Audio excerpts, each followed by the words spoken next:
The glow of candlelight stretched across the dining table, trembling like the hope I clung to that night. I had polished every plate, arranged flowers in the center, and told myself this would be the evening when I was no longer treated as a stranger in my own family. My son Daniel had promised to come with Sophia. Tonight I thought perhaps I would hear plans for their wedding. Perhaps I could be a part of it, as any mother should be. The room filled slowly, cousins I hadn't seen in months, neighbors eager for a free meal, relatives who came more for gossip than family ties. The smell of roasted chicken and fresh bread filled the air. I forced a smile, though my hands trembled against the linen napkin on my lap. After all that had happened, the scandals at Ernest's funeral, the trial, the whispers that clung to me like smoke, I longed for one evening of peace. I looked across the table. Daniel sat there, my son, his eyes tired but handsome in the glow. Beside him sat Sophia. Her dress shimmered faintly, her earrings catching the light each time she tilted her head. Beautiful, yes, but her beauty carried a sharpness that had cut me before. I waited until the dishes were passed around, until the voices dipped low. Then, in the softest tone a mother can manage, I asked, "So, Sophia, when will the wedding be? I would love to help with the preparations." The room froze. Glasses paused mid-air. The sound of forks scraping against plates fell silent. Sophia leaned back in her chair, that smug curve pulling at her lips. She raised her wineglass, savored a long sip, and then spoke clearly enough for every person to hear. "We got married yesterday." The words slammed through me. A gasp tore from one of the cousins. Someone dropped a fork with a sharp clang. My chest locked breath, refusing to come. Married, yesterday, without me. I turned to Daniel, my son, my blood. The boy who once ran to me with scraped knees, the man I believed would never cast me aside. His eyes were lowered, fixed on his plate. Shame glimmered in his face, but his silence spoke louder than words. Sophia's hand rested on his arm, her fingers curling like shackles around him. Humiliation crawled up my throat, choking me. The table had turned into a stage, and I was the fool in the center. Whispers fluttered like sharp knives, words not meant to be heard, yet spoken loudly enough for them to sting. His own mother wasn't even invited. Imagine the shame. My palms grew damp. I forced myself to ask, my voice breaking, "Why didn't you tell me?" Sophia's laughter rang out light but poisonous. She set her glass down with deliberate grace and said, "It was intimate. Just close friends. No need for old traditions." Times have changed, Elizabeth. Old traditions. She meant me. I was the relic to be discarded, the piece of furniture too worn to keep. I searched Daniel's face. My son. My lifeline. His lips parted slightly as if he wanted to speak, but no words came. His silence was a betrayal sharper than Sophia's venom. His shoulders sagged under the weight of her grip. She didn't even hide it. Her hand clutched his arm like chains, claiming him as hers in front of the entire room. I rose slowly, my chair scraping against the floor. The sound made everyone flinch. Dozens of eyes turned, waiting for me to collapse, waiting for the spectacle to end. My knees shook, but I locked them in place. I fixed my gaze on Daniel. "Did you truly stand there yesterday?" I asked, my voice trembling, "and vow your life without your mother's blessing?" The silence was crushing. Daniel opened his mouth, but nothing emerged. Sophia leaned forward, answering for him with a smile so cruel it cut deeper than a blade. "Yes, he did. And it was beautiful." The laughter that followed wasn't joyous, it was mocking. A cousin smirked, an aunt chuckled nervously, and the sound wrapped around me like thorns. My heart screamed inside. "How could you let this happen, Daniel? How could you let her erase me from your life?" I pressed a hand to my chest, desperate for air. My humiliation was complete, public, undeniable, etched into every whisper and every pitying glance in that room. I stumbled toward the door, each step a battle against collapse. The night air outside hit me cold and sharp, but it was nothing compared to the chill of betrayal that had rooted itself in my bones. Behind me, the voices rose again, laughter, whispers, the sound of gossip being born. My pain had already become their entertainment. By dawn, the whispers had already spread beyond my walls. At the church, women clutched their hymn books and shook their heads. At the market, voices hushed as I passed. "She wasn't even invited," someone muttered. His own mother left out. Their pity stung worse than cruelty. Humiliation was no longer confined to my dining table. It had seeped into the streets, into the very air I breathed. I walked with my head bowed, but I could feel eyes follow me.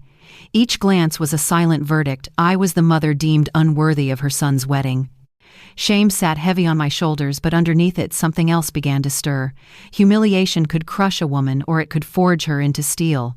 That evening rain tapped against the windows of my empty kitchen. I sat at the table where the candles had burned the night before, now reduced to cold wax. The silence pressed in, but in it I heard Ernest's voice, a memory that still lived inside me. "You are stronger than they know, Elizabeth. Never forget it."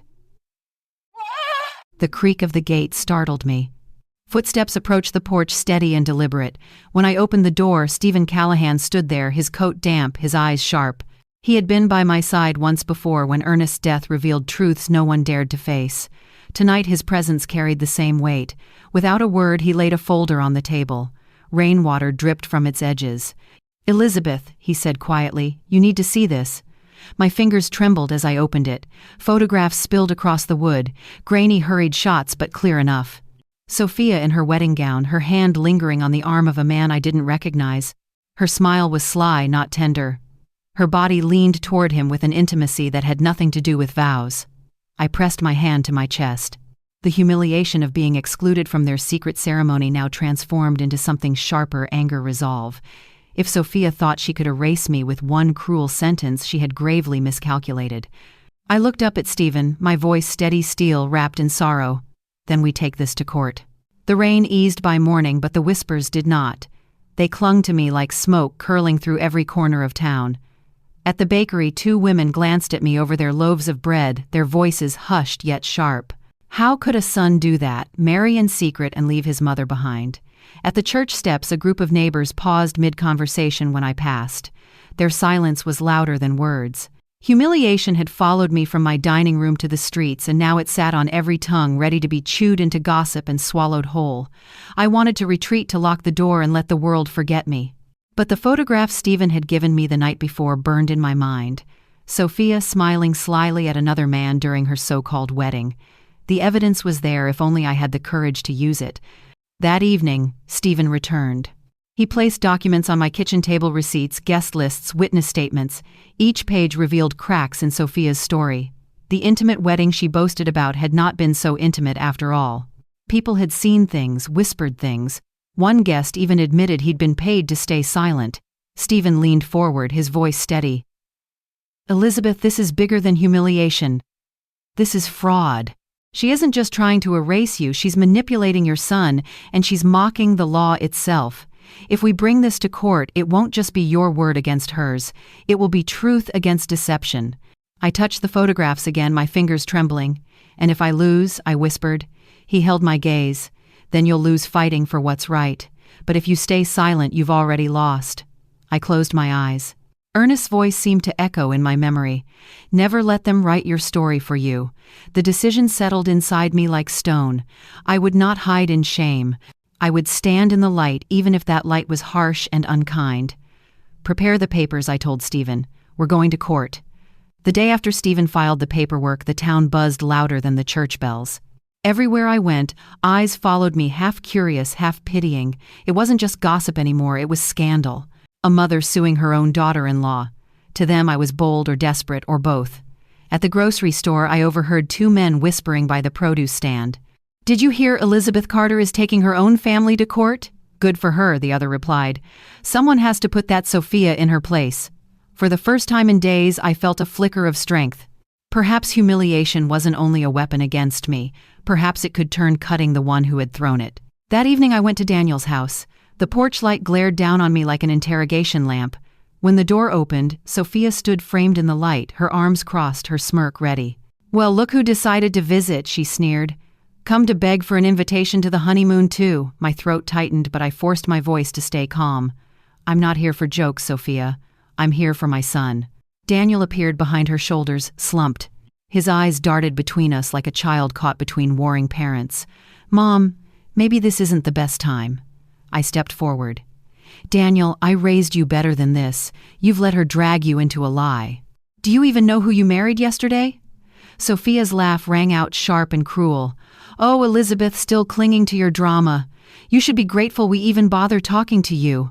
My hand shook, but I didn't back down. "You can belittle me all you want, Sophia. But soon the truth will be spoken where everyone can hear it. Not in whispers, in court." Her smile faltered for the briefest second before she recovered. "We'll see who the judge believes, old woman." Daniel looked pale, caught in the crossfire. I wanted to reach out to remind him he was my son, not her puppet. But his silence told me what I feared: he wasn't ready to choose me. Not yet. I turned away, my chest heavy but my steps firm. The battle was no longer behind closed doors. It was moving to the open, to a place where lies could be stripped bare. The whispers turned into open conversations by the end of the week. At the cafe, I heard a woman say plainly, "If that were my son, I'd disown him." Another shook her head, replying, "No, she's braver than I could ever be. Standing against her own family, that takes courage." For the first time in years, I realized the community wasn't united in laughing at me. Some pitied me, yes, but others admired me, and that made Sophia furious. Stephen visited again, his satchel filled with documents. He spread them across my table: witness statements, photographs, receipts that didn't match Sophia's story. "We have enough to prove deceit," he said. "But you must be ready, Elizabeth. Court is not just about evidence. It's about endurance. They will try to humiliate you again." I nodded, though my stomach twisted. They already humiliated me. At least this time I'll be standing. That night I sat by the old cedar chest Ernest had built years ago. Inside were remnants of our life together: his letters, photographs, and the wedding band he once slipped onto my finger with trembling hands. I pressed the ring to my chest, whispering, "If you were here, you'd tell me to fight." A memory surfaced, Ernest's voice steady and warm. "Courage isn't the absence of fear, Elizabeth. It's walking through the fear and refusing to bow." Tears slipped down my cheeks, but they did not weaken me. They carved something sharper inside. I was no longer just the mother left out of her son's wedding. I was a woman preparing to reclaim her dignity in front of those who had mocked her. The night before the hearing, I stood by the window, watching the town lights flicker in the distance. Somewhere out there, Sophia was probably smiling, believing she had already won, but she didn't know what I held now. Humiliation had once been her weapon. Tomorrow it would be mine to return. And I wonder, if your own daughter-in-law tried to erase you from your son's life, would you stay silent, or would you fight back in front of the whole world? Don't forget to share your thoughts below. I truly want to hear your voice. The courthouse loomed above me, its stone walls gray against the morning sky. Crowds had already gathered on the steps: neighbors, church members, curious onlookers, and even a few reporters with notepads ready. My humiliation had become a spectacle, a piece of theater the whole town wanted to witness. Each step I climbed felt heavier than the last. My palms were damp, my heart beating with the same rhythm as the bell that tolled in the distance. Inside the courtroom, the air was thick with whispers. Heads turned the moment I entered. Some eyes held pity, others judgment, but many held curiosity. At the defense table sat Sophia, radiant as ever, her white blazer crisp, her chin lifted in defiance. Daniel sat beside her, his shoulders slumped, his eyes refusing to meet mine. The sight pierced me deeper than any knife. This was my son, my own flesh and blood, sitting in silence while the woman who had humiliated me smiled at the crowd. When the judge entered, the murmurs died down. His gavel struck, echoing like thunder. Court is now in session. Sophia's attorney rose first. He painted her as a dutiful wife, a woman wronged by a bitter mother-in-law who could not accept change. He called me traditional, outdated, even interfering. Each word drew chuckles from those who leaned toward Sophia's side. I sat in silence, my hands clenched, my humiliation once again made public, this time in a room filled with strangers and neighbors alike. When it was my turn, Stephen Callahan stood tall, his voice firm. "Your Honor, this case is not about tradition. It is about deception. It is about whether truth can be hidden behind a smile and a ceremony shrouded in secrecy." He placed the first photograph on the stand. Gasps rippled through the room. Sophia in her wedding gown, leaning toward a man who was not Daniel, her hand resting too closely, her face too intimate. Sophia shifted in her seat, her smile faltering for the first time. The crowd erupted in whispers. A neighbor I recognized from church gasped, covering her mouth. Reporters scribbled furiously. I closed my eyes for a moment, breathing deeply. The humiliation I had carried was no longer mine alone. It was beginning to slip onto Sophia's shoulders. The photograph lay under the courtroom lights, its edges glinting like a blade. Murmurs swelled around us, bouncing off the wooden benches, thick with disbelief. Sophia laughed, but her voice cracked at the edges. "That means nothing," she said, waving her hand. Just a moment caught out of context. I was greeting a guest. Stephen did not flinch. Then, Let us continue. He placed a second photo on the stand this time, Sophia and the same man leaning together at the reception table, her fingers brushing his tie while Daniel's gaze was fixed elsewhere. The room erupted again. This time it wasn't just whispers, it was outrage. Shameless, someone muttered from the back. Another hissed. What kind of bride does that? The judge struck his gavel, but even he could not drown out the sound of a community betrayed by what they saw. I looked at Daniel. His hands were clenched so tightly the knuckles turned white. He finally looked at me, his eyes swimming with confusion and shame. For a brief second, I saw the boy he once was, the child who would grip my hand when thunder shook the windows, but now he sat chained by silence, afraid of what standing might cost him. Sophia leaned into him, her nails digging into his arm. "Don't you dare," she whispered, her voice low but sharp enough that even I could hear from across the room. Stephen called the first witness, a guest from the so-called intimate wedding. He took the stand nervously, adjusting his collar. I was there, but it wasn't small. There were dozens of us. And his eyes darted toward Sophia. She paid me to keep quiet, to say I hadn't seen anything. Gasps filled the courtroom again. A reporter dropped his pen. The judge leaned forward, his brows knit in disapproval. Sophia's face flushed crimson. Her confident mask cracked, revealing something desperate beneath. She slammed her palm on the table. Lies, all lies, but the crowd wasn't convinced. The humiliation that once burned me now smoldered in her lap, growing hotter with every passing second. And for the first time, I allowed myself a small, steady breath. Humiliation was no longer mine alone. The gavel struck again, but the whispers didn't stop. They clung to the walls, thick with judgment. Sophia's face twisted her confidence, unraveling thread by thread. Stephen wasn't finished. He presented receipts that contradicted her claims, payments made to vendors, proof of a lavish reception hidden under the excuse of intimacy. "Your Honor," he said firmly, "this is not a case of tradition versus modernity. This is a case of deliberate deception." She orchestrated a wedding designed not to honor family but to humiliate a mother and conceal her own betrayal. The judge's eyes narrowed, shifting toward Sophia. The silence that followed was heavy, broken only by the creak of wooden benches, as neighbors leaned closer, their faces etched with shock. Daniel buried his face in his hands. I longed to reach across the aisle to tell him he was not too far gone, that he could still stand for truth, but his silence was louder than any cry. Sophia rose suddenly, her voice shrill. "This is nonsense. He is my husband, and you," she spat, pointing at me. "You are nothing but an old woman desperate for attention." Her words ricocheted around the room, but instead of pitying me, the crowd gasped in disgust. A woman from the church whispered fiercely, "She dares to speak to his mother like that." Another man shook his head. Unforgivable. For the first time, the humiliation shifted completely. I no longer bore it alone. Sophia stood exposed, naked in her arrogance, and the community saw her for who she truly was. I straightened my shoulders, letting my voice carry clear across the courtroom. I may be old, but I am not blind. I may be wounded, but I am not broken. Truth always rises and lies always sink. The judge called for recess, but the crowd was already buzzing, their murmurs no longer directed at me but at the woman who had tried to erase me. I closed my eyes briefly, feeling Ernest's words stir within me. Courage isn't the absence of fear, it's refusing to bow. And I turned a question inward then outward, letting it settle over the room and beyond. If your daughter-in-law humiliated you in front of your family, would you stay silent? Or would you stand even when the whole town was watching? Please share your thoughts, I truly want to hear them. When the judge returned from recess, the room was tense, like a bowstring pulled too tight. Reporters shuffled their papers, neighbors leaned forward, and I could feel every eye fixed on me. This was no longer a private feud, it had become a stage, and the entire town was the audience. Sophia adjusted her blazer, her lips painted into a smile that didn't touch her eyes. She whispered something into Daniel's ear, and he nodded weakly, his face pale. My heart twisted. I had dreamed of seeing my son at the altar with joy in his eyes, not chained by silence in a courtroom full of strangers. Stephen rose again. "Your Honor, the deception runs deeper than we've shown." "I call our next witness." Gasps rippled when a young woman stepped forward, a waitress from the reception hall. She clutched her apron in nervous hands but raised her chin with quiet courage. "I served drinks at their wedding," she said. It wasn't small. It was grand tables covered in silk chandeliers, hundreds of guests.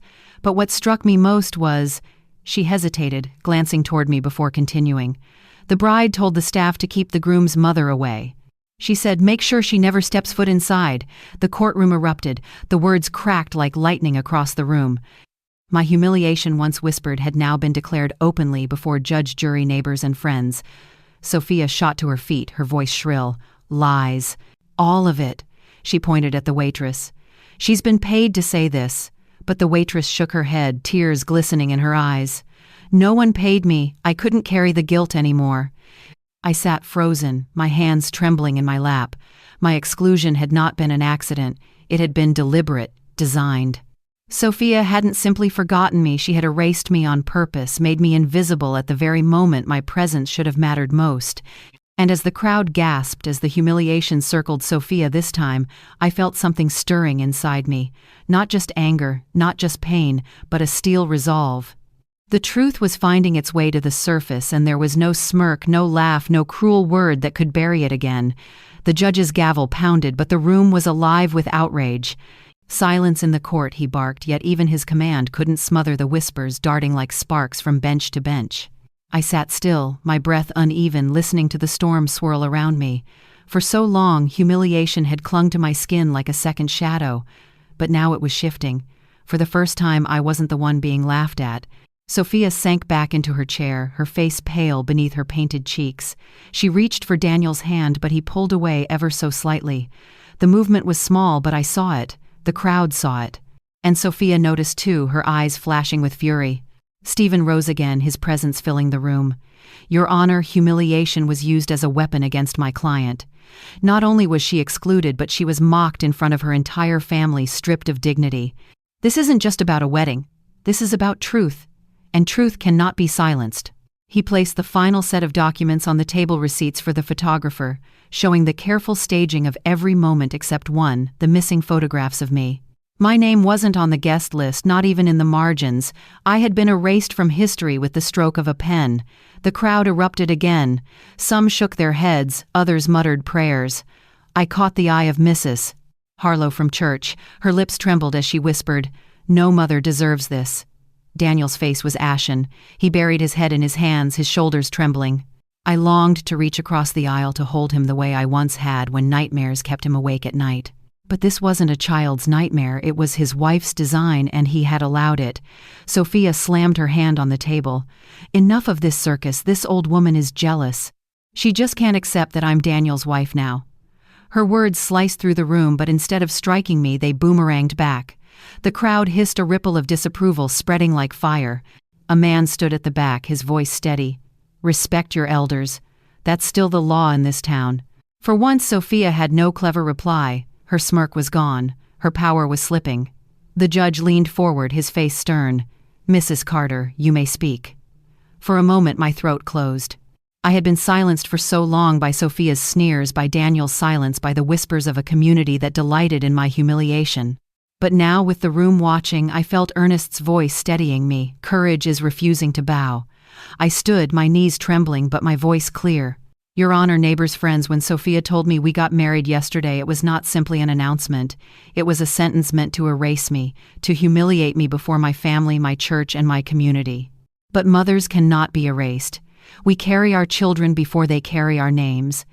And no vow spoken in secret can silence that truth." The crowd murmured, their faces turned toward me, no longer with pity but with respect. For once I wasn't the object of shame. I was the voice they could not ignore. Sophia leapt to her feet, fury twisting her features. "She's lying, she's manipulating you all. Daniel, say something, tell them." All eyes shifted to my son. Daniel's lips parted, his body shaking. His silence cracked at last. I don't know what to believe anymore," he whispered, his voice breaking, "but I can't deny what I've seen here today." The words fell like stones in water, rippling through the room. Sophia's face turned white, her grip on him slipping. The judge called for order, but he couldn't silence the shift that had already happened. The humiliation had turned, wrapped itself around Sophia, leaving her bare before the very community she once used to mock me. I sat back down, my chest rising and falling with something I hadn't felt in years. Dignity. But inside I still wondered what would come next. How many battles would it take to reclaim not just my honor but my son's soul? And I ask you now, if your daughter-in-law tried to erase you from your own family, would you bow your head in silence, or would you rise even when your voice trembles? Please share your thoughts. I want to know how you would choose. The courtroom was silent when the judge returned from chambers. His gavel struck once, echoing like a drumbeat that set every heart on edge. "Proceed," he commanded. Stephen Callahan rose slowly, a folder in his hand. His presence filled the room, not with noise but with certainty. He laid a new set of photographs on the stand. They weren't grainy like the first ones. These were sharp, undeniable. Gasps erupted as the images were passed around. Sophia at the reception, her arm linked with the same stranger, their faces close, a smile too intimate to mistake. In another, Daniel stood only feet away, oblivious, while his bride leaned into someone else. The courtroom boiled over. Neighbors hissed, friends shook their heads. A woman I had known for decades whispered fiercely. She humiliated Elizabeth, and now she humiliates him too. Sophia jumped to her feet, her face red. "Those are doctored lies." But Stephen's voice cut her protest short. "Your Honor, these photographs were submitted by the official event photographer. They have been verified." The judge nodded gravely, turning the images toward himself. The silence that followed was heavier than stone. I sat still, my hands clenched together in my lap. Humiliation had once burned me until I could hardly breathe, but today, that fire shifted. It wrapped itself around Sophia, stripping her of the shield she thought she wore so well. I turned my gaze toward Daniel. His face was pale, his lips trembling. His eyes, those eyes that once looked to me for guidance, now darted between Sophia and the photographs. His hand shook as he tried to steady himself on the table. "Daniel," the judge said gently, "do you have anything to add?" My son's throat worked as he tried to speak. He looked at me, then at Sophia. His voice cracked. "I don't know who to believe anymore." The crowd gasped again, this time not at evidence but at the fracture in his voice. He was no longer her shield. He was breaking right there in front of all of us. The judge leaned back in his chair, his eyes narrowing. "Very well, let us continue." Stephen placed another piece of evidence on the table: bank statements. "Your Honor, these records show payments made directly from Sophia's account to several wedding vendors, but curiously, additional sums were withdrawn in cash the following day. Witnesses confirm these were handed to guests who later recanted their testimonies." The air shifted. People sat up straighter, their faces sharp with disbelief. Sophia's attorney leapt to his feet. "Objection. This is irrelevant," but the judge raised his hand. "Overruled. This goes directly to credibility." Sophia's hands slammed the table. "This is an attack, an orchestrated attack against me." Her voice screeched, but instead of sympathy, the crowd hissed. A murmur rippled like a wave. She paid them off. She silenced the truth. I felt every whisper, every gasp, not as daggers against me, but as a tide shifting in my favor. Humiliation, once my cage, was now her chains. Daniel rose slowly, his face drained of color. "Sophia, is it true?" His voice trembled, his body stiff as stone. "Did you pay people to lie for you?" Her eyes widened, panic flashing. "No, of course not. Don't you see? They're twisting everything. Your mother, that lawyer." But Daniel didn't sit down. His voice cracked louder, slicing through the courtroom. "Answer me, Sophia. Did you?" The silence that followed was unbearable. She didn't answer. She couldn't. A man from the gallery shouted, "She's guilty." Another added, "Shameful." The judge banged his gavel again, but it did nothing to quiet the crowd. The humiliation was no longer contained. It was spilling into the aisles, flooding the courtroom with anger and disdain. I sat tall, my hands clasped tightly. For years I had carried the humiliation of being mocked, of being left out, of being erased. And now for the first time I felt dignity bloom inside me. The truth was cutting through. I turned my eyes upward, briefly whispering so softly only I could hear, "Ernest, can you see this? Justice is waking." The courtroom was no longer a chamber of law, it had become a stage, and Sophia stood at the center, unraveling before an audience that no longer cheered for her. Her composure broke. She rose her chair, scraping against the wooden floor, her voice high-pitched and cracking. "This is all lies. You're twisting everything against me." She spun toward Daniel, grabbing his arm as if clinging to the last shred of control. Tell them you believe me." Daniel flinched. His body stiffened, his face drained of color. Slowly, painfully, he pulled his arm away. The motion was small, but it carried the weight of 1,000 storms. His lips trembled, his voice hoarse yet clear enough for the entire room to hear. I don't know what to believe anymore. His chest rose sharply, his eyes glistening. But I know what I saw. I saw you hand out money to silence people. I've seen you lie to me before. The words sliced through the room like a blade. Gasps exploded, followed by murmurs, then by the thunderous sound of people shifting in their seats, their disbelief echoing from wall to wall. A reporter dropped his pen. Another scrambled to jot down every syllable. Sophia staggered backward, her chest heaving. For the first time since I had known her, her mask slipped completely. Fear flickered in her eyes, raw and unguarded. She turned on me, her lips curling with venom. You did this. You ruined everything. I rose slowly, steadying myself on the bench before standing tall. My knees trembled, but my voice did not. No, Sophia, you did this. You tried to erase me, to humiliate me, to pretend I had no place in my son's life. But humiliation built on lies always circles back to its maker. The gallery erupted again, but this time it wasn't cruel laughter aimed at me. It was shock, outrage, even murmurs of support. A woman from church clutched her husband's arm, whispering fiercely. She humiliated Elizabeth, and now she humiliates Daniel too. A man from the back shouted, "Shameful!" The gavel pounded, but the noise of judgment could not be silenced. I looked at Daniel. He had buried his face in his hands, his shoulders shaking. My heart ached to comfort him, to reach across the aisle and remind him that he was still my son. But this was not a wound I could heal with touch. This was a wound carved by betrayal, and only truth could stop its bleeding. Sophia tried again, her voice desperate, clawing for control. She's jealous. She's an old woman who can't stand change. But her words no longer carried weight. The crowd hissed, their faces hard with disapproval. Even those who once pitied me now pitied her less. The tide had shifted fully, and she was drowning in the humiliation she had once poured onto me. The judge sighed heavily, his voice grave. This court will recess. We will reconvene tomorrow morning. His eyes flicked toward Sophia with a warning glint. And I advise you, madam, to compose yourself. The bailiff called for order, but the damage was already done. The reporters rushed to the doors, neighbors whispered fiercely as they filed out. They weren't whispering about me anymore, they were whispering about her. I sank back into my chair, exhaustion washing over me. Yet beneath the weariness, something stronger pulsed dignity. For years, humiliation had been the chain around my neck. But here, before my town, before my son, it had shattered and fallen at my feet. I closed my eyes for a moment, and Ernest's voice echoed in the silence of my heart. Truth always rises, Elizabeth, always. When I opened them, I saw the faces of those around me, not pitying, not mocking, but listening, waiting. And I thought of you, the one hearing my story now. If your daughter-in-law tried to strip away your place in your own family, would you bow your head in silence, or would you rise even trembling to fight for truth? Please share your thoughts. I want to know what you would choose. The courthouse steps were a sea of voices as people poured into the streets, each retelling their version of what they had just witnessed. She bribed the guests.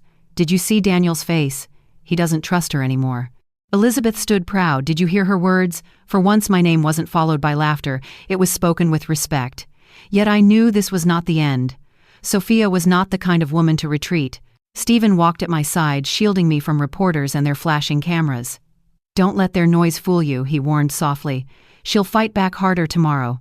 His words proved true. The next morning, Sophia arrived in a scarlet suit that caught the light, her smile wide and theatrical. Cameras swarmed her pens, scratching furiously. She lifted her chin as if she were the heroine of this story. Inside, her attorney wasted no time. He rose dramatically, his voice booming. Your Honor, my client has been the victim of slander. This case is not about truth, but about a bitter mother clinging to her son. And we have proof. He slapped a thick folder onto the table. Medical records, he declared. Reports that suggest Mrs. Carter has suffered from mental decline, forgetfulness, confusion, erratic behavior. Can we really trust her memory? Gasps broke out louder than before. My heart slammed in my chest. My dignity, the one weapon I had fought to protect, was being torn apart. I looked around the courtroom. Faces I had seen at church, at the market, now stared at me with doubt. My cheeks burned. For a moment I was back at the dinner table, mocked, erased, humiliated. Sophia leaned back in her chair, her smirk triumphant. She met my eyes with a look that said, checkmate. The judge lifted the papers, frowning. These records will be examined. Stephen shot to his feet. Your Honor, these documents are fraudulent. The physician listed here retired years ago. We request immediate verification, but the damage was done. Whispers surged like a tide. Could it be true? Maybe she imagined it all. I felt humiliation wrap its cold hands around my throat again. My knuckles dug into the wooden bench, steadying myself. My voice wanted to rise, but fear chained it down. Daniel turned slowly toward Sophia, his face pale.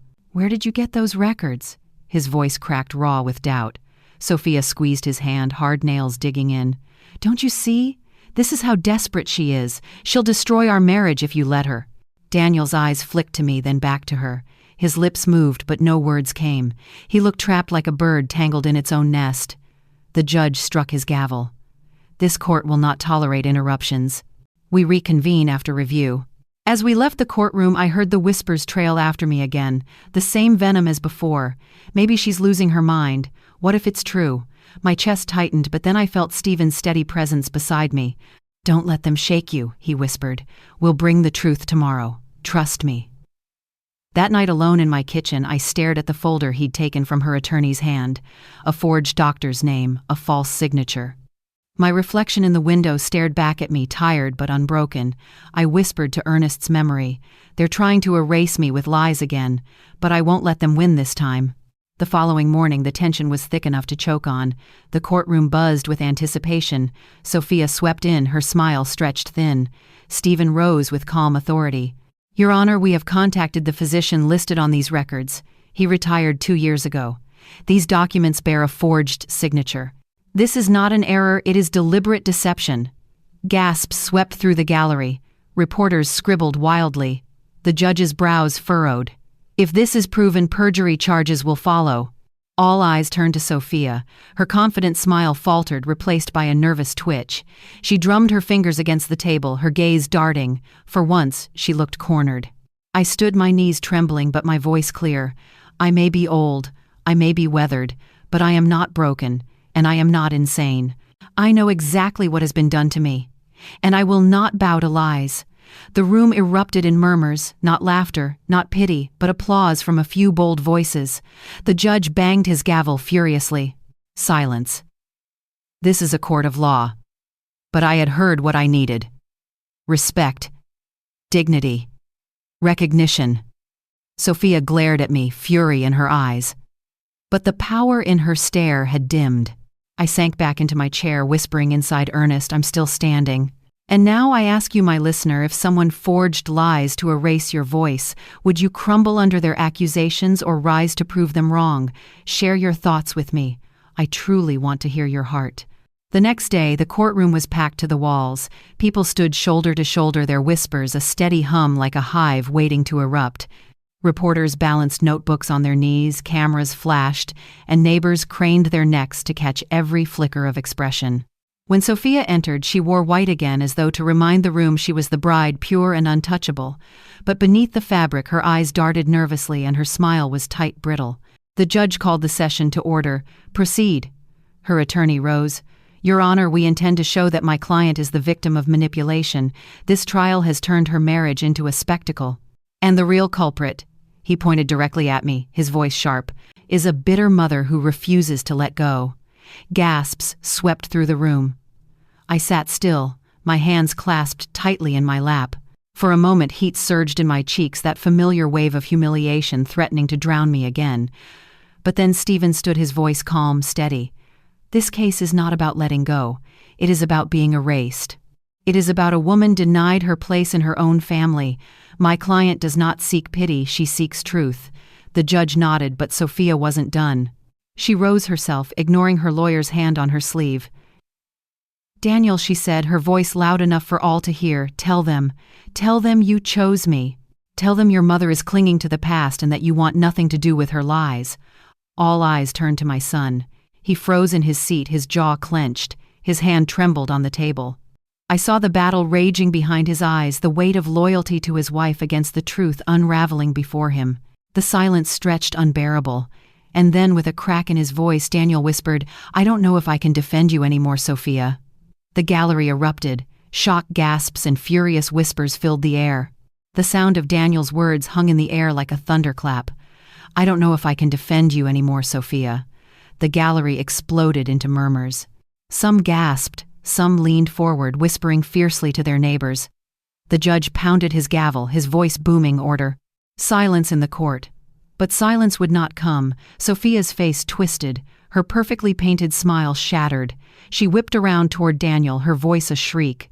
"How dare you humiliate me in front of everyone? After everything I've done for you after I married you, despite your mother's constant interference." Daniel flinched, his eyes glistening. "Married me, or used me." His words were quiet, but the room heard them. Every ear strained to catch his trembling voice. Sophia slammed her hands against the table. "You're nothing without me. You'd still be living in your mother's shadow if I hadn't pushed you forward." The room gasped again, the crowd shocked by her cruelty. A man from the back shouted, "Shame on you." A woman near the front whispered, "She's exposing herself." I watched, my heart heavy. For years, humiliation had been mine to carry. But here, in this courtroom, it was leaping from her lips, turning against her like a serpent biting its own tail. Stephen rose slowly, his voice cutting through the chaos.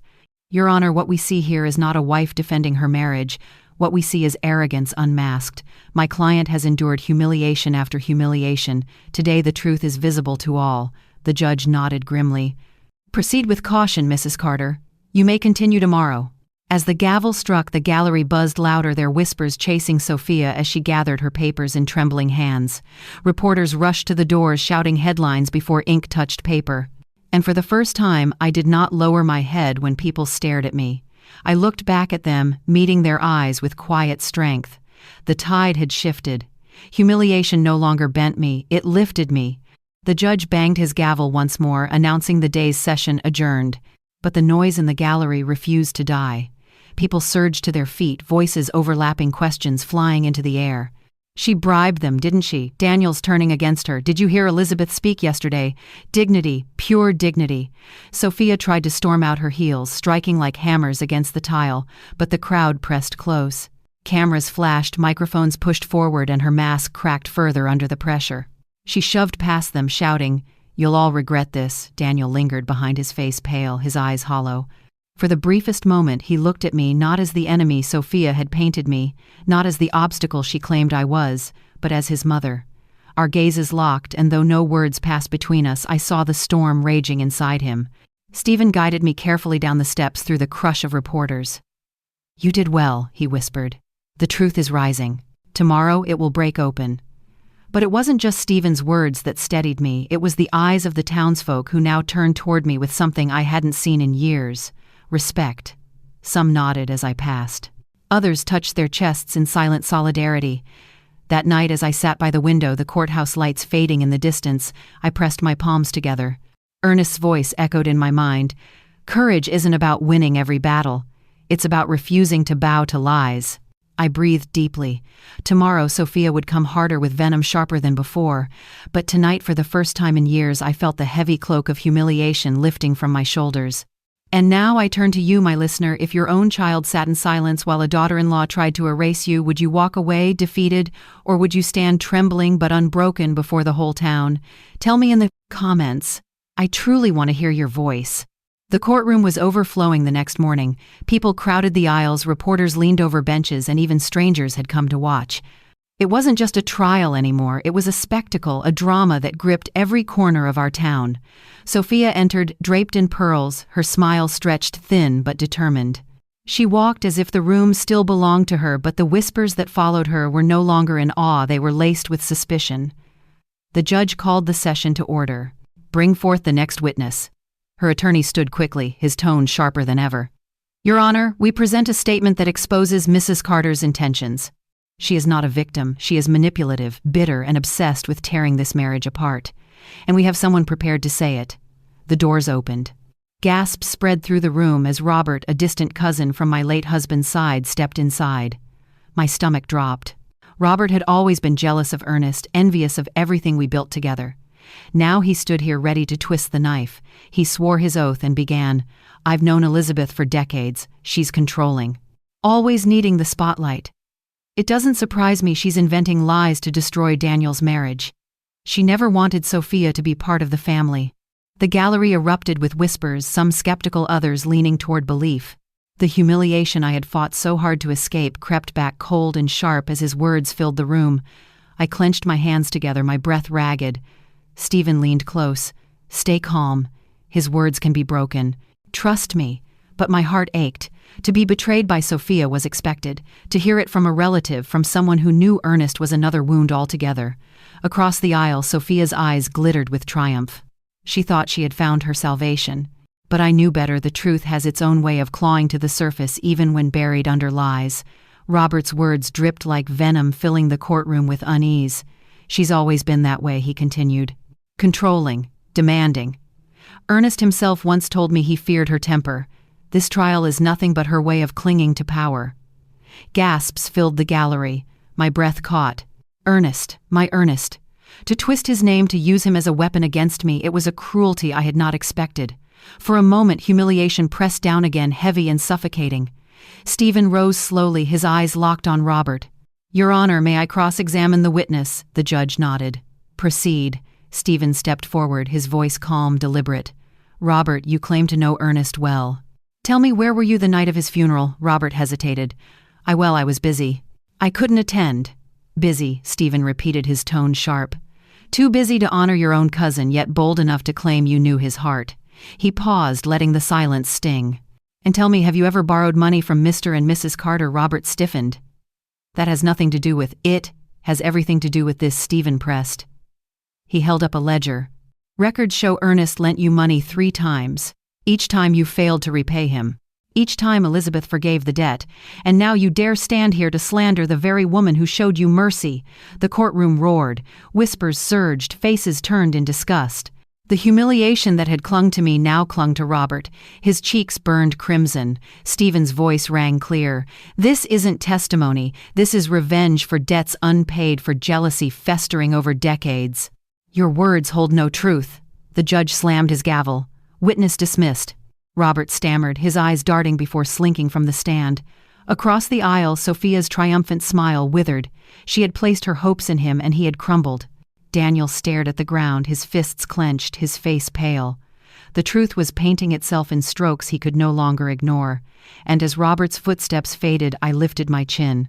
Humiliation was no longer mine. It had shifted, as it always does, toward the liars who wield it. The courtroom was buzzing, the air charged with the aftershock of Stephen's cross-examination. Robert had slunk away, but his words still lingered like smoke. The difference now was clear. No one believed him anymore. The murmurs carried not doubt about me, but disdain for him. The judge cleared his throat. "Mrs. Carter, if you wish, you may speak before we adjourn for the day." My knees trembled as I rose, but my voice was steady. "Neighbors, friends, Your Honor, I never came here to destroy a marriage. I came here because I was erased. Because a daughter-in-law decided I was unworthy of standing by my son's side on the day that should have united our family. She thought humiliation would silence me, but I will not be silent." Whispers rippled through the gallery, softer this time, supportive. Faces that once looked at me with pity now watched with respect. I continued, my voice gaining strength. "I am not perfect. I am not young, but I know truth when I see it. I raised Daniel with Ernest by my side. We built a family with love, not lies, and I will not allow that legacy to be rewritten with deception." Sophia slammed her hands on the table, her voice cracking. "She's manipulating you. She's nothing but a bitter old woman." But the crowd no longer gasped at me. They gasped at her. A woman in the front row shook her head. "How dare she speak that way to his mother?" a man muttered. "Her arrogance is her own undoing." The shift was complete. Humiliation had circled back, heavy and undeniable, crushing Sophia under its weight. I lifted my chin, the light from the high windows spilling across my face. For once, I didn't feel like the outsider. I felt like the mother whose voice could not be erased. As the judge adjourned, reporters rushed to the doors, voices calling my name, not hers. "And I ask you now, if you were in my place, erased from your own family by lies and arrogance, would you sit in silence, or would you rise, even when your knees shake, to fight for your truth? Please tell me in the comments. I truly want to hear how you would choose." The courthouse doors swung open with a groan, and the crowd poured in for what everyone knew would be the final stretch. The gallery was so full that people stood in the back, pressed shoulder to shoulder, desperate for a glimpse of the drama that had consumed the town. I walked slowly down the aisle, every eye fixed on me. There was no pity in their faces, now only expectation. They weren't here to see me humiliated anymore. They were here to see the truth revealed. Sophia entered moments later dressed in black. This time her hair swept back like a helmet, her steps quick and sharp. She sat beside Daniel, who stared at the table, his hands clasped tightly, his knuckles pale. They hadn't spoken to each other as they arrived. That silence spoke louder than words. The judge called the court to order, his gavel striking like a hammer on stone. "This is the final hearing before I issue a decision. Present your closing evidence." Sophia's attorney leapt to his feet. "Your Honor, the last few days have been a circus. My client has been smeared with accusations, while this woman," he jabbed a finger toward me, "plays the victim. But the truth is simple. Mrs. Carter resents my client for replacing her as the center of her son's life. This is nothing more than a jealous mother's vendetta." Murmurs spread, some sharp, some skeptical. The attorney raised his voice. "We have additional witnesses prepared to testify to Elizabeth's controlling nature. And if Your Honor will permit, we can introduce sworn statements about her volatile temper." I clenched my hands in my lap. My temper. For decades, I had been the one to keep peace at the dinner table, to mend quarrels, to soothe Ernest after long days. Now my patience was being twisted into rage. Sophia smirked, her eyes darting toward the gallery as if to gather sympathy, but the whispers around us were no longer aligned with her. "How many times will she drag out new stories?" someone muttered. Another whispered, "The more she fights, the guiltier she looks." Stephen rose, his voice cutting through the noise like a blade. "Your Honor, the question is not whether my client is a perfect woman. No one is. The question is whether she was deliberately erased from her son's life, humiliated in front of her family, and targeted with fraud. The evidence, the photographs, the forged documents all prove the answer is yes." The judge leaned forward, his expression grave. "Then proceed with your final witness." And as Stephen prepared the papers in his hands, I felt my chest tighten. The end was coming, not just for this trial, but for the years of humiliation I had carried like a chain. The air in the courtroom thickened as Stephen stood with a stack of papers. Every eye followed his steps to the center. He looked calm, deliberate, the way a man does when he knows the truth is stronger than any lie. "Your Honor," he began, "we call our final witness." The doors opened and a hush fell. A woman stepped in, gray-haired, modestly dressed, but with eyes that cut sharp as glass. I recognized her immediately. Mrs. Howard. She had been a clerk at City Hall for nearly 30 years, the same clerk who had stamped Ernest's will and recorded Daniel's birth. She was known for her precision, her integrity. Gasps fluttered through the gallery as she took the stand. Stephen's voice was steady. "Mrs. Howard, did you have occasion to review documents submitted by Sophia Carter regarding her marriage?" "I did," the woman replied firmly. "And I noticed discrepancies. The date on the certificate was altered. The signatures were inconsistent. When I compared it to official records, it was clear someone forged elements of the document." The room erupted. Shouts, gasps, the scrape of shoes against the floor. The judge pounded his gavel, but the uproar only dimmed slightly. Sophia shot to her feet, her voice shrill. "Lies! She's an old woman, confused. She doesn't know what she's saying." But the gallery hissed. Again with the insults, someone whispered, "She disrespects everyone." Stephen pressed on. "Mrs. Howard, are you certain of what you saw?" "Absolutely," she said without hesitation. "Those papers were tampered with." Sophia's face drained of color. For the first time, she looked trapped, like a fox cornered by hounds. Daniel's chair scraped against the floor as he rose, his voice breaking. "Sophia, is it true? Did you forge our marriage certificate?" Sophia's lips parted, but no words came. Her silence was louder than any confession. The gallery exploded again, some shouting in outrage, others murmuring prayers. The weight of humiliation, once mine alone, now pressed fully on Sophia's shoulders. I watched her, my heart a storm of emotions. Anger, sorrow, vindication. She had tried to erase me, to bury me under lies. Now she was the one exposed, trembling beneath the eyes of the community she had sought to impress. I breathed deeply, clutching Ernest's ring on my finger. The end was coming. The truth was almost free. The courtroom quaked with noise, gasps, shouts, the frantic scratching of pens as reporters rushed to capture every word. The judge's gavel struck again and again, but the sound of humiliation settling on Sophia could not be silenced.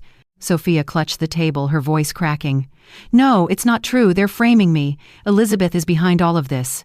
But the gallery hissed their disapproval, sharp as blades. "She forged it," someone muttered. "She erased his own mother." Another voice rose louder. Shame. Daniel stood frozen, his face pale, his chest heaving. He looked from Sophia to me, his eyes raw with pain. "Tell me, Sophia," he whispered, his voice breaking. "Was anything between us ever real, or was it all just lies?"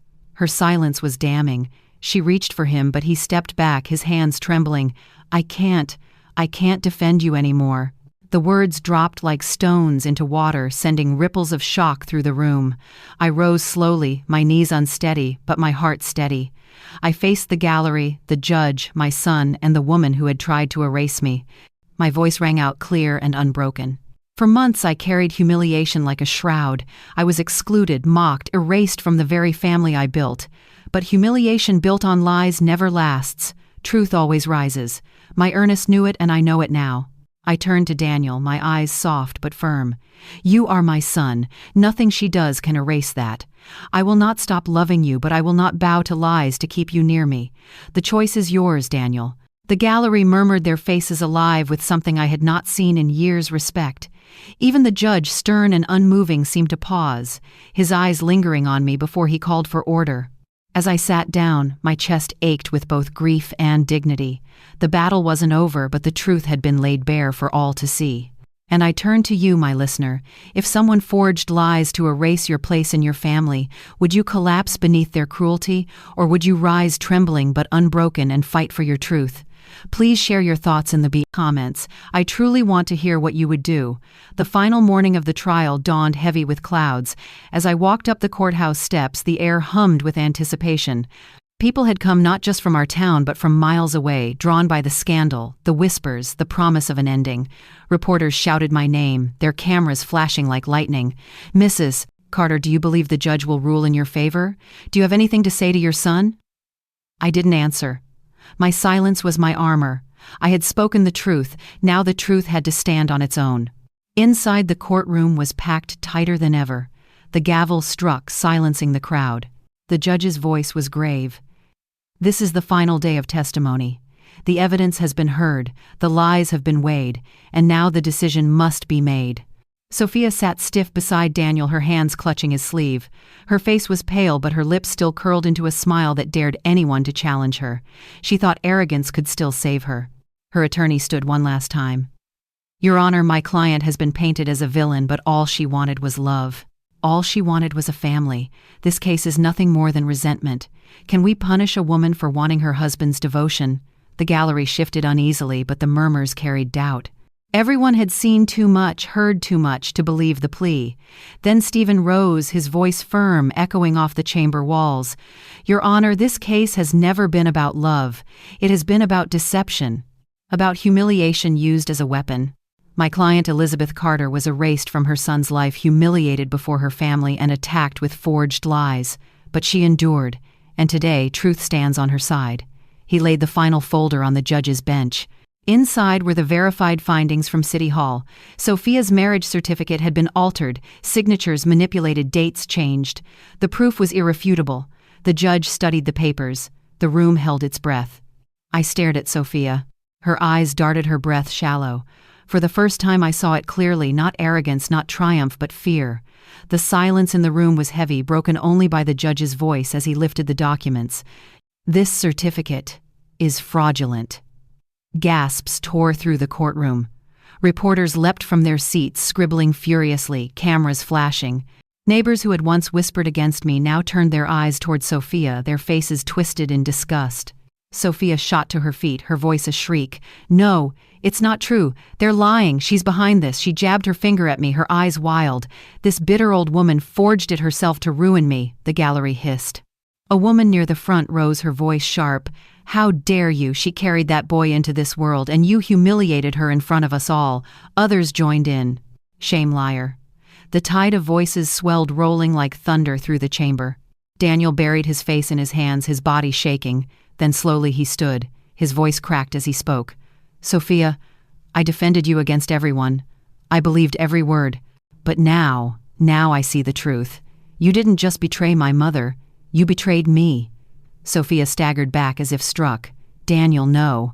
But his voice cut sharper. "You humiliated her at that dinner table. You erased her from our wedding. You forged lies to protect yourself. And all along you told me I was nothing without you. But I see now I was nothing because of you." The gallery erupted again, this time with applause that shook the wooden benches. Reporters shouted his words back aloud, echoing them like headlines. I sat frozen, my chest tight, tears stinging my eyes. For years I had carried humiliation like a weight I could not shed. Now, before the whole town, my son had returned it to where it belonged. Sophia's body trembled, her voice a whisper. "Daniel, please." But he turned away, his shoulders rigid, his face pale with grief and fury. The judge banged his gavel. "Silence! This court will maintain order." His gaze hardened as he looked at Sophia. "You stand accused of fraud. This evidence cannot be ignored." Sophia's lips parted, but no sound came.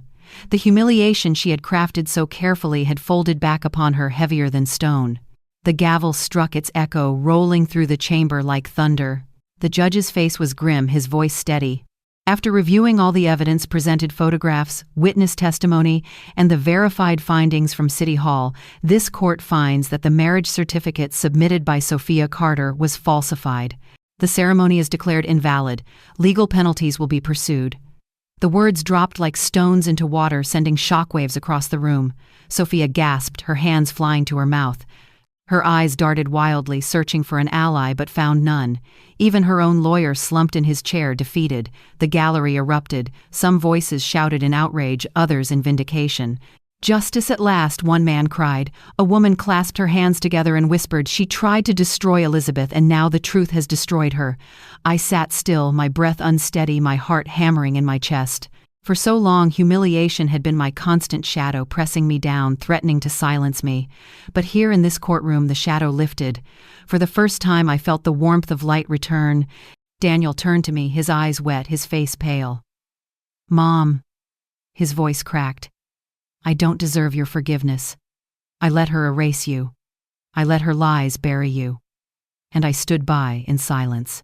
I reached across the aisle, my hand trembling but steady enough to touch his.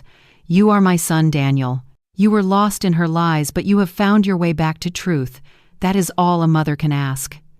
Tears streaked his face as he gripped my hand tightly. The gallery watched, silent now, not with judgment but with reverence.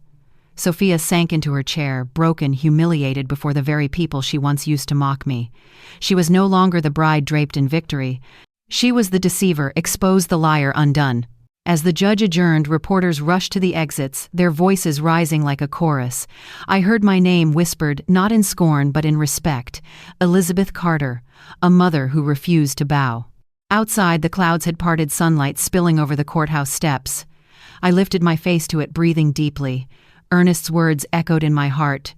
"Truth always rises, Elizabeth, always." And now I turn to you, my listener. If you were stripped of your place, humiliated by lies, and forced to fight for your dignity, would you walk away in silence, or would you rise trembling but unbroken, and claim the truth as your own? Tell me in the comments. I want to hear your heart. When the courtroom emptied and the last echoes of the gavel faded, I stood on the courthouse steps, breathing in the sunlight. For years, humiliation had been my constant companion at my husband's funeral, at family gatherings, in the whispers of neighbors who thought I was weak. But that day, for the first time, I felt it lift. The crowd that once looked at me with pity now nodded in respect. Some stopped to place their hands on mine, whispering words of support. "You were brave, Elizabeth. You stood tall for all of us mothers." Their voices didn't erase the scars, but they soothed them. Daniel walked beside me, silent, his eyes heavy with shame. He had not spoken much since the verdict, but the way his hand brushed mine told me more than words. He was beginning to see not just the truth about Sophia, but the truth about himself, about the years he had allowed silence to wound me. That night, I sat alone at my kitchen table, the trial papers stacked neatly beside me. The house was quiet, almost too quiet, but in the silence I heard Ernest's voice. Truth always rises. He had been right. Even buried under lies, it had found its way back to the light. I lit a candle, not for the pain of the past, but for the hope of what might still come. The next day, letters began to arrive. Some were from neighbors, others from strangers in towns I'd never visited. They wrote of their own wounds, sons who had forgotten mothers, daughters-in-law who treated them with cruelty, families torn apart by betrayal. Their words carried the same ache I had lived, and I realized I was not alone. That was when the idea of the foundation came back to me, the one Ernest and I had once dreamed about, though it had lain dormant for years. A place where families broken by betrayal could find strength, a place where voices silenced by humiliation could rise again. I named it the Carter Foundation not for myself, but for the love Ernest and I had built the family we had tried to hold together, despite every storm. As weeks passed, volunteers joined me, neighbors, church members, even some who had once whispered against me. They brought food for meetings, offered donations, or simply shared their own stories. Every story reminded me why I had fought, because humiliation destroys quietly, but truth when spoken aloud can heal. Daniel visited one evening. He stood awkwardly in the doorway, his uniform jacket in his hands, his eyes lowered. "Mom," he said softly, "I can't change what I allowed, but I want to try. If you'll let me, I want to help the foundation." Tears filled my eyes, but I nodded. Forgiveness doesn't erase the past, it builds a bridge to the future. And maybe, just maybe, we could walk it together. When I look back on those days, I no longer see only the humiliation. I see the faces in the courtroom, the voices that rose with mine, the moment when the truth finally stood taller than lies. And as I sit here now, candlelight flickering against the walls, I whisper to you, my listener, humiliation may visit us all, but it does not have to stay. We are stronger than the lies that try to erase us. That is what the Carter Foundation stands for. That is what I will carry until my last breath.